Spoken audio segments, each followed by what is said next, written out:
No, it's still morning. Good morning, Reading 370. This is week 15, the last week of content for this course. Um, Let me share my screen so I can show you a few things that we're going to discuss this week. This week, you do have some discussions as a review of a lot of the content, and hopefully some of this will wrap up some of the things that we have talked about and prepare you for your final. So give me just 1 second while I do a share screen.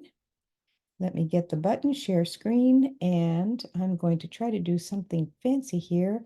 I want to share screen 1 and screen 3, and I'm going to say share. Let's see if this works. You should be seeing two screens at this time. The one on the right is a screen of a lesson plan template.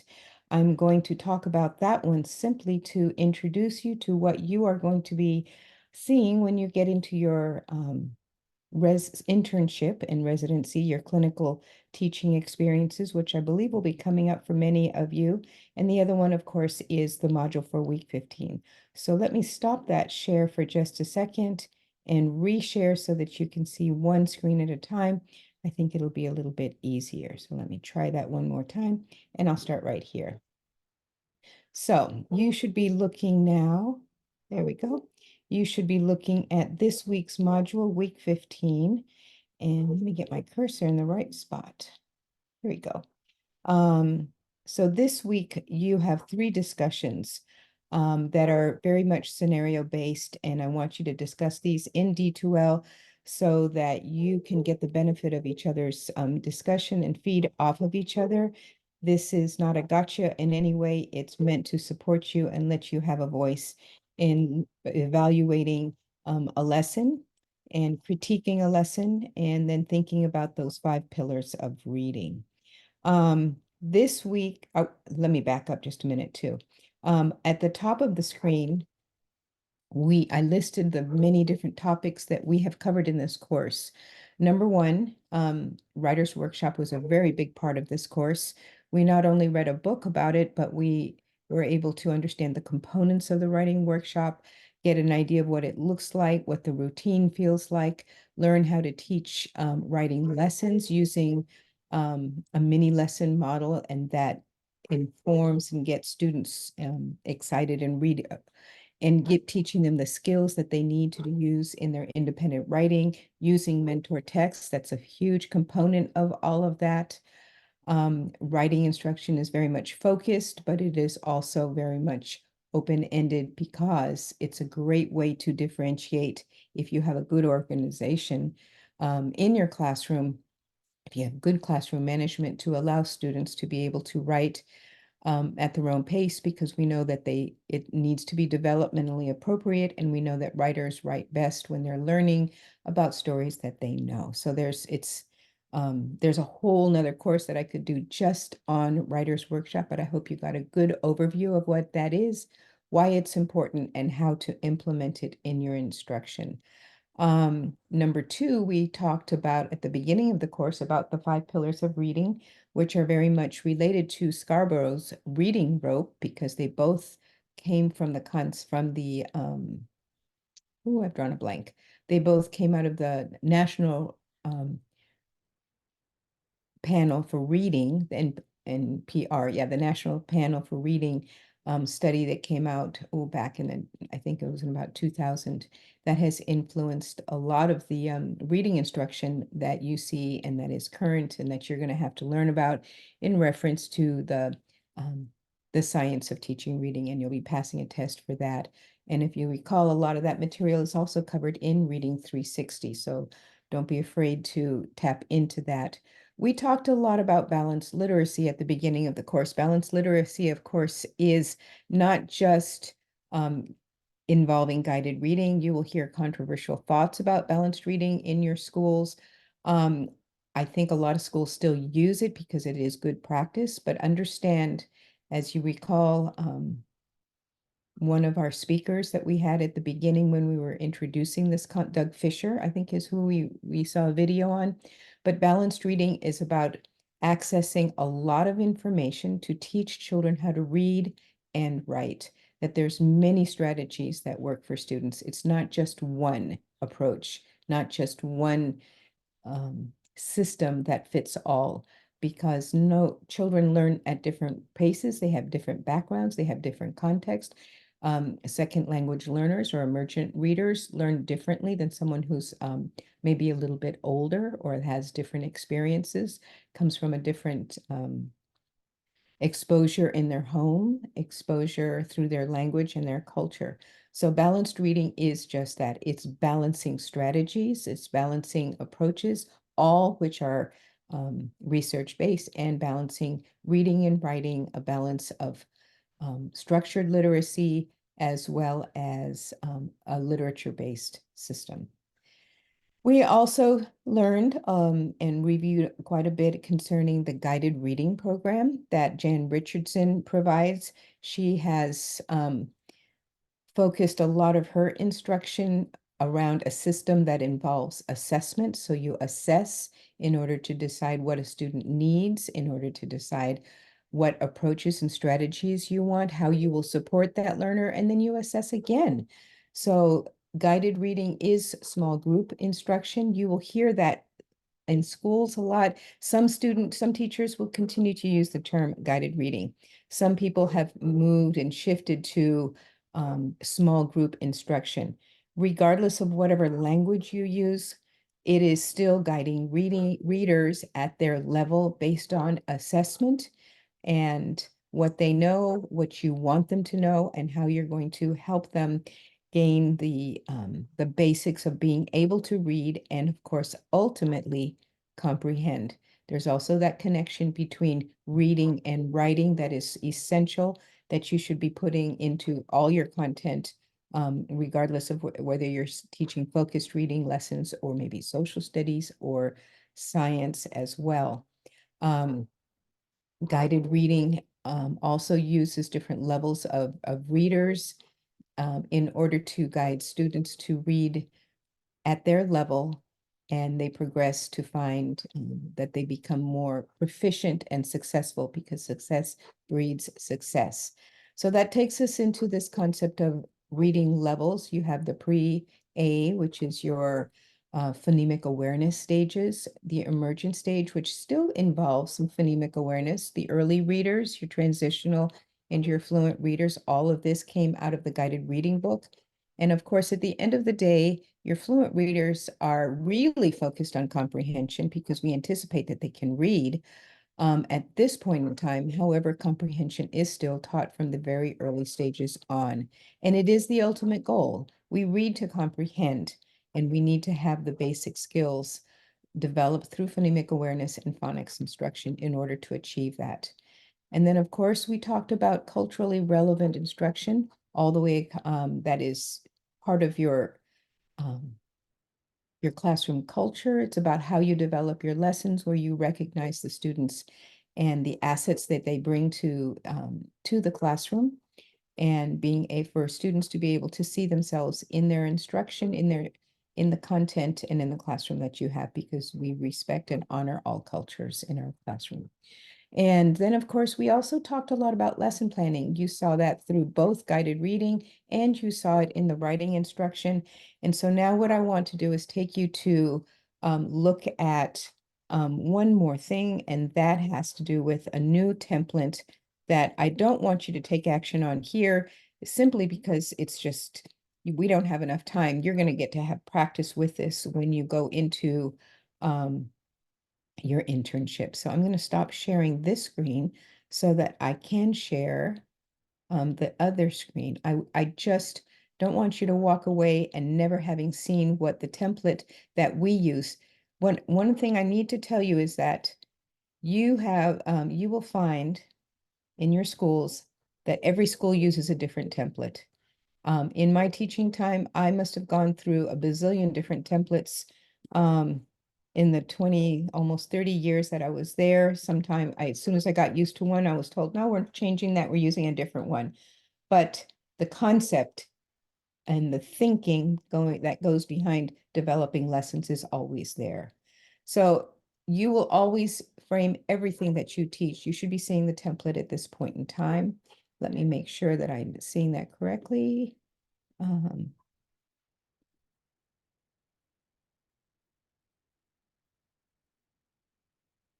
Usually I can drop this down so I can, there it is. Okay, yes, you are seeing it. So you begin with the standards. You begin by looking at the teaks and you paste typically the entire teak as it is there. Typically, when you're designing a lesson, you're only going to use one standard because you can't assess everything, even though it's connected. You're going to assess one and align one standard for a particular lesson when you're being observed. You'll have a central focus, which is going to be a much bigger focus on what it is that you're teaching. It's in the context of learning maybe about a theme or a larger set of skills, but this is one component. We often think of teaching a lesson plan by going backwards. So for example, um, if you are teaching about the solar system, you want to think about, well, what is it that my students need to know and be able to do? What do I want them to learn about the solar system? So that's what your central focus is. But you will have many different themes or different, I'm sorry, not themes, but different strategies and different tasks that they will do to complete that entire unit on the solar system. And maybe they're creating a booklet at the end of the week on the solar system. So what are the skills they need to have? They have to be able to research, they have to be able to write informational text, they might have to learn context clues, they might have to have academic vocabulary. Well, each of those are very specific little lessons that you will build towards that central focus. You need learning targets. That's your objective. Notice that this is the TEKS, the standard, but here is a learning objective, which is what do you want them to do in this 45-minute or class period? Sometimes it's 90 minutes, but what's your target for this chunk of learning? And that is usually very much the language comes from the TEKS, but the TEKS are very broad. So sometimes you're going to take just a piece of the learning standard and use it in your objective, such as use context clues to understand informational text in this excerpt about the solar system and be able to define new vocabulary. So you notice it's very specific that you're doing, but it's still dealing with that central focus. You're going to have to be able to list your vocabulary. We typically call this academic vocabulary, not just every word that's new, but terms that they will see perhaps in testing, terms that are part of the discipline. Solar system would definitely be one, maybe planets would be one. Maybe a galaxy might be one of those terms. There's different levels of vocabulary that I believe we discussed as well. You want to be thinking about what is it that your students might be confused about or have preconceived notions that you might want to fix or change. So what misconceptions will they have that you want to make sure that you're clear about? So you're thinking ahead, you're anticipating things coming up that you want to be able to overcome when you're teaching and planning. You're planning ahead, you're planning for everything, every possible scenario when you're writing lesson plans. So then we move into the actual development of the lesson. Well, actually, I'm sorry, that's this part, the learning plan. So all of this area is just thinking about what are your results? When I confer with students, I always start with what is it you want your students to know and do? So what do they want to know is going to be right here in the learning target. And what are they going to do? Well, how are they going to show you that they can do what you ask them to be able to accomplish in this learning target or the learning objective?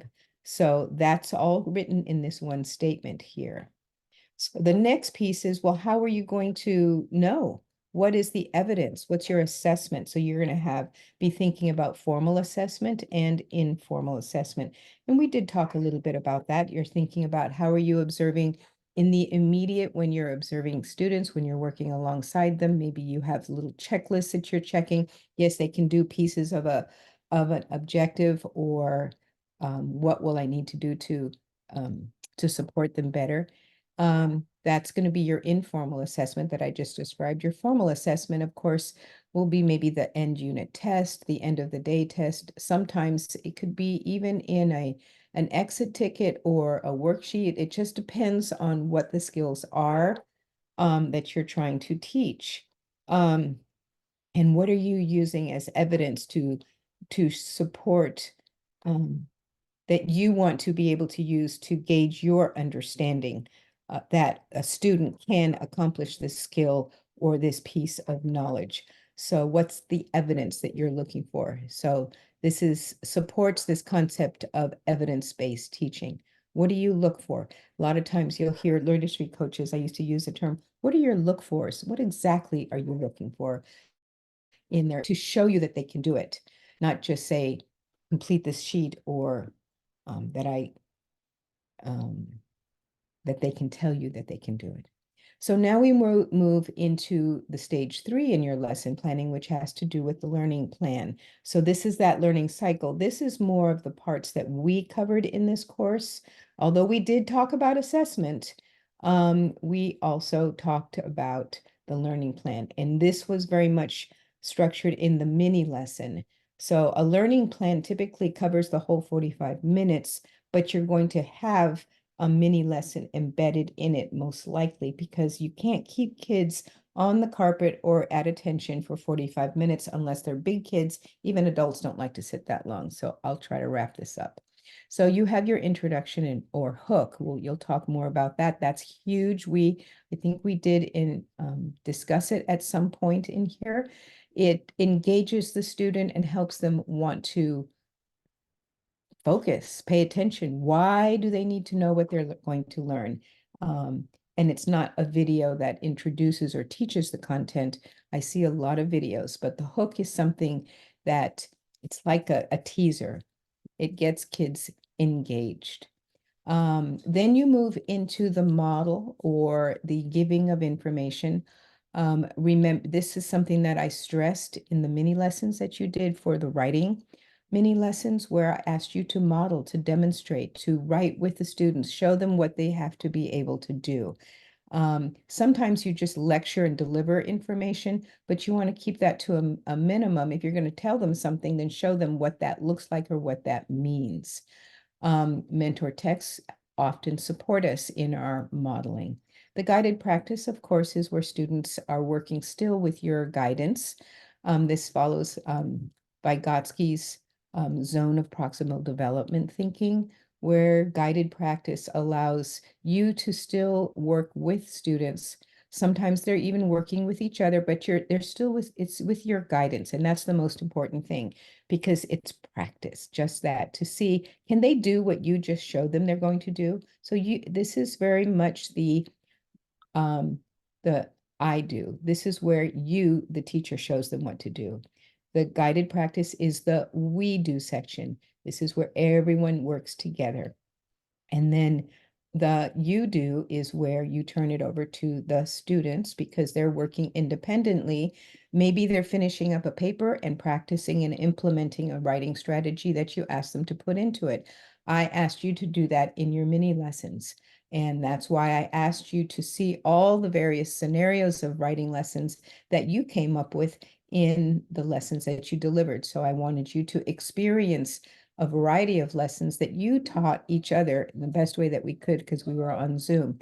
So the independent practice might be that they're reading a text on their own and applying a reading strategy. Maybe this is where they're researching the planets that you're going to use to create that booklet. And then, of course, you notice there's a cycle. You start with a hook. It's really brief, quick. You're modeling information, and your guided practice are probably maybe 15 minutes or so. And then you have your independent practice, which may be 30 minutes, depending on your class. And then you bring them back to close them, and it has to tie back to, well, that learning objective. What did you want students to know and do? And what have you learned? What have you covered? You've got to be able to close the lesson. Sometimes people will close it right after guided practice because we know that independent practice may take quite a bit longer. So it really depends on the structure of your lesson, and consequently your independent, you can put your feet right here, sweetie. So closure is important, and it's something I'm going to warn you. People forget to do. A lot of times they say, okay, class is over. Line up for lunch or line up for recess. Well, that's not a closure. You're leaving them hanging. They haven't wrapped up their lesson for that moment. You're also going to be thinking about the kinds of questions you're going to be asking. Questioning strategies are huge when you're teaching um, a lesson. It's how you draw your students out. You're going to be thinking about higher order thinking lessons. You're going to be thinking about different levels that help students to process the information that they're going to be learning. So you have to list those questions in advance. I used to get in trouble all the time when I was a classroom teacher because I didn't list them. I said, I just know what to ask. I just do it. And often those questions surface based on the classroom engagement and the classroom strategies and practice. So you want to make sure, but my assistant principal used to say, no, but you have to be able to practice to write these, because when you're in the thick of the moment, when you're in the heat of the moment of being, you can't touch my computer, sweetie, not while I'm talking. Here. When you are in the moment, you forget or you get distracted. As you can see that I got distracted. So I apologize for that. This is my 2-year-old granddaughter you have here. And then finally, you need to be able to think about differentiation. We did talk about differentiation. It's a huge indicator on your lesson, on your evaluation line item on there. So is the different levels of questioning that's on there, especially promoting deeper levels of thinking. But differentiation for your emergent language learners, for your ELLs, for your dyslexic students, that's why you're looking at these dyslexic modules. You're going to have to be thinking about GT. Although GT certification is a whole nother set of courses that we haven't gone into, you want to think about that in terms of extensions. What am I going to do for my early finishers, my quicker students? How am I going to challenge them? Because if you don't challenge your students that finish more quickly or that get the material more quickly, or the ones that are truly gifted, then they're going to get in trouble. They're going to cause problems for your class. They tend to become troublesome because they're bored. Um, so you do need to think about how you're going to differentiate for um, students that are on target, students that are on level, students that are below level, and students that are at a more advanced level. So that is the gist of the lesson plan template that you're going to be thinking about when you move into your internship program. So I'm back to me, and here's my granddaughter that you heard just a minute ago. This is Aspen. Aspen, say hi. Hi. There she goes. All right, so let me share my screen one more time. And where is it? Let me go back right here. And I'm going to share right down here so I can show you our discussions for this week that I hope you'll actually enjoy trying to think about. The first one is to evaluate a guided reading lesson. So you're going to see this short little video. You'll see a guided reading lesson, and I want you to respond to these prompts, thinking about were students engaged or were they not engaged? And notice it says because. How could this teacher have improved this lesson? And I want you to think about at least two things. You're going to have to post your thoughts before you're able to read other people's thoughts, because I do want you to think about it, but I want you to share in the wealth of thinking. If we were in a classroom together, we'd be doing this face to face. The next one is to critique a lesson plan. So here you're going to see this main idea lesson plan example. It's going to look a little bit complicated to you. And so I want you to read through it. It's not exactly the same template you just saw, but it is a lesson plan. And I want you to, as I said, there's lots of models, but I want you to think about two things that the student or this model provides that are done well. And what are things that you think could be improved? Use your experience, use the writing of the lessons that you have already gone through, like the mini lessons that you wrote, as well as the guided reading instruction, the lessons that you wrote there as well. You wrote, so you have experience, but also go back and think about this template that I just described to you. Are there some elements that maybe this teacher did not think about or could have thought about more thoroughly? So that's why I wanted you to see some of the types of thinking that is important to think about when you're writing lesson plans. Our lesson plans are much longer than what you will do in reality in the school districts, mainly because you don't have that much time in school, but you do think about those processes and you think about them often in collaborative meetings that you're required to go to. So the process is still there. What you have to document is according to whatever that principal requires. So now the final thing here I want you to think about is the 5 pillars of reading. Here, remember, we're noticing, I'm going to tell you that they are comprehension, fluency, phonics, phonemic awareness, and vocabulary. I want you to discuss amongst yourselves which one of these do you think is the most important and explain it.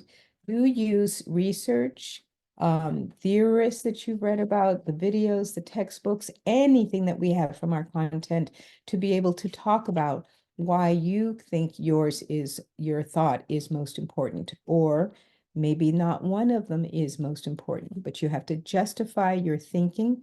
And that's going to be something that's going to be really important as you are preparing for your tests to understand these concepts and what they look like. I think we've covered a lot of that, and Jan Richardson is very much in there, so you might want to go back and look at her stuff. And then finally, you have the assessment project to continue looking through all of the different examples that are, if you did not post your